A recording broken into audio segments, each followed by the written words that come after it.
Pertanyaannya adalah, mungkinkah di zaman kita sekarang ini ada harta zakat lebih? Nah, ini pernah ditanyakan ke anak ini ketika di Aceh, zakat fitri. Ustadz, setelah terkumpul zakat fitri di desa ini, setelah kita bagikan, ternyata ada lebih, Ustadz. Bolehkah lebih itu dipakai untuk makan-makan panitia? Itu pertanyaannya. Yang itu yang tidak masuk ke akal anak itu. Lebih gimana? Kok ada harta zakat lebih? Karena anak membayangkan di zaman anak sekarang banyak orang miskin, banyak orang butuh. Kok bisa ada harta zakat lebih? Ternyata yang mereka lakukan apa? Dapat harta zakat sekian ton misalnya, di data fakir miskin di desa itu, oh berarti kita nggak lihat harta dulu, dilihat fakir miskin di desa itu berapa orang, ada 300 orang misalnya, oh masing-masing kita kasihkan 5 kilo, berarti 1 ton, 5 kali 200 berarti 1 ton ya. Berarti kemudian dapat harta zakat 1,5 ton. Berarti menurut mereka apa? Yang 5 kuintal ini lebih. Itu ternyata yang menyebabkan mereka mengatakan lebih. Mungkin nggak seperti ini? Enggak. Kasihkan kepada mereka. Ini pukul rata namanya, yang punya kebutuhan 1 orang dikasih 5 kilo, yang punya orang kebutuhan 10 orang juga dikasih 5 kilo. Kenapa kamu tidak ngasih sesuai kebutuhan ataupun kamu lebihkan? Itu namanya pemberian zakat.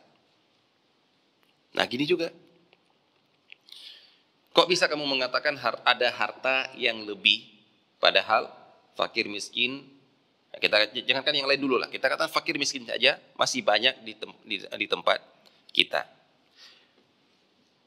Kemudian, kok bisa kamu katakan lebih? Tahukah kamu berapa seharusnya yang diberikan kepada 4 golongan pertama ini? Kalau 4 golongan yang kedua kan sesuai kebutuhan ya. Kebutuhan kamu sekian rupiah, hutang kamu ya dikasih sekian, untuk pulang kemana dikasih sekian, ibnu sabilnya. Pembayaran kamu untuk membebaskan budak berapa? Sekian, ya dikasih segitu. Baik. Kalau yang 4 orang ini, berapa dikasihkan? Fakir miskin berapa hak mereka dari berapa sih sebenarnya yang berhak mereka dapatkan dari harta zakat? Berapa fakir miskin? Berapa ratus ribu? Para ulama mengatakan hajatus sanah, kebutuhan hidup mereka selama 1 tahun. Itu karena alasannya adalah karena zakat itu periodiknya tahunan, haul. Berarti marilah kita memenuhi kebutuhan fakir miskin juga tahunan. Walaupun di sana Anda pernah membaca ada yang mengatakan kebutuhan mereka seumur hidup. Cuma Allah Ta'ala alam, kedua pendapat ini bisa kita sinkronkan.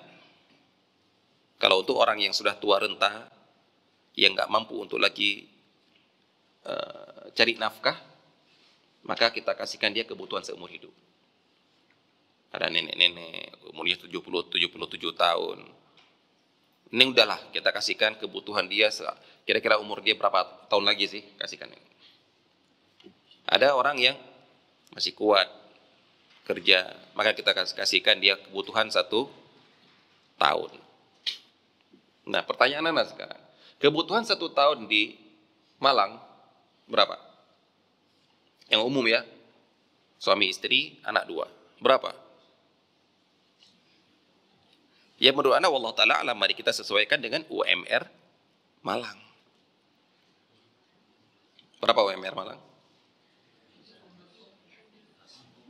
3,2. Selesai. Nah, 3,2 berarti 1 tahun 39 sekitar itu ya. Berarti coba Anda kasihkan ke fakir miskin, ini kalau ke fakir langsung Anda kasih 39.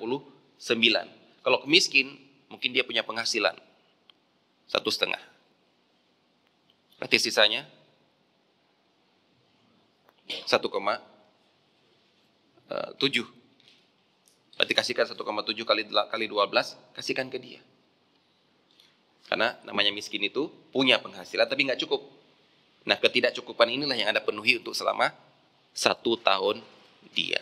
Nah, coba seandainya para amil zakat menggunakan metode ini dalam memberikan fakir miskin, insya Allah nggak ada lebih. Tapi gara-gara kita menyerahkan fakir miskin berapa? 200.000, 300.000 rupiah. Sehingga identik orang menerima zakat kayaknya cuma segitu. Ya akhirnya orang miskin tetap terpelihara. Maksudnya terpelihara apa? Gak habis-habis.